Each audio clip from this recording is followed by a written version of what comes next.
Start with yourself. What good are you? Get yourself together for Christ's sakes, and you can stand up solidly so that people can rely on you.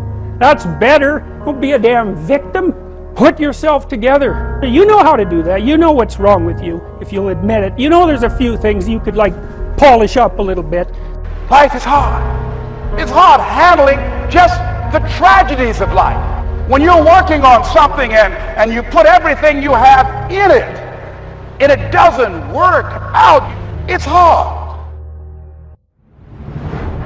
Never let yourself be the victim.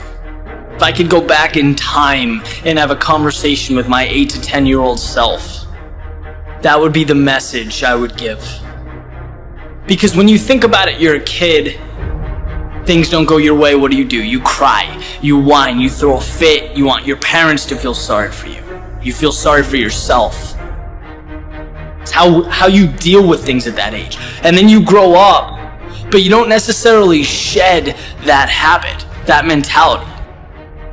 And it becomes obvious, right? I mean, you can talk to someone for 30 seconds and you know right away if they have that victim mentality.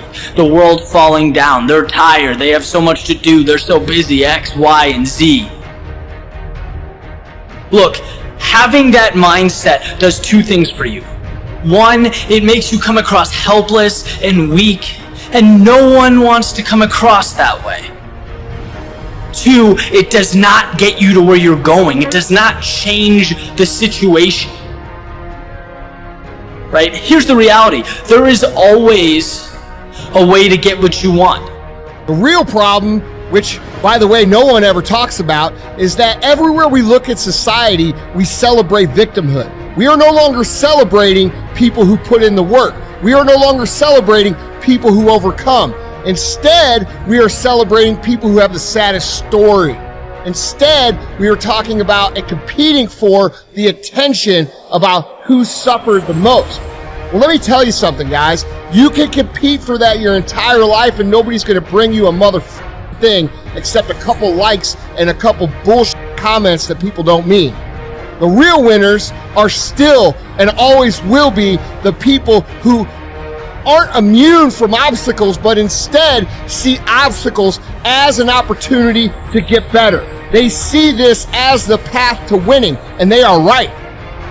They will always be right. I'm talking to the Creator at 3 o'clock in the morning, and I ain't where I want to be, and I'm like, God, I ain't where I want to be. And he was like, you stop being a victim. I said, what you mean a victim? Well, it ain't my fault my mom got pregnant at 17. It ain't my fault my daddy wasn't there. It ain't my fault they couldn't get along. It ain't my fault. He said, boy, you grown. You ain't 10 no more. The decisions you make right now is up to you. You crying about something that happened to you when you was a kid. You ain't even no kid no more. You a grown man.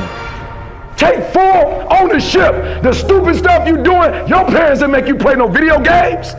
And what you crying about? So what your daddy wasn't there? Your mama ended up getting married. What you crying about? He went to work every day. He never beat you. He never abused you. Your mama did the best she knew how to do. What you crying about? You grew up in a house. What you crying about? Did somebody beat your butt because you did something you wasn't supposed to do? What you crying about? Nobody just came home and started whipping you. Man up.